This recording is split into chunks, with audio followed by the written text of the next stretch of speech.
Nagtataka lang ako, bakit mostly, ang bis na ang, mamamayan ng Iran dapat ay, magluksa dahil namatay yung presidente nila. Bakit nagse-celebrate sila?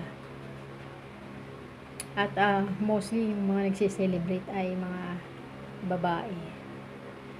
Kasi sobrang higpit siguro ng president nila sa mga babae yan. At yan nga, namatay yung president nila. At natutuwa yung mga mamamayan na Iran. So ibig sabihin ba nito napakasama ng president na yun at nagse-celebrate sila? Dapat nga ipagluksa, pero nagtataka lang ako, ba't isini-celebrate? Di ibig sabihin, natutuwa ang mga mamamayan ng Iran na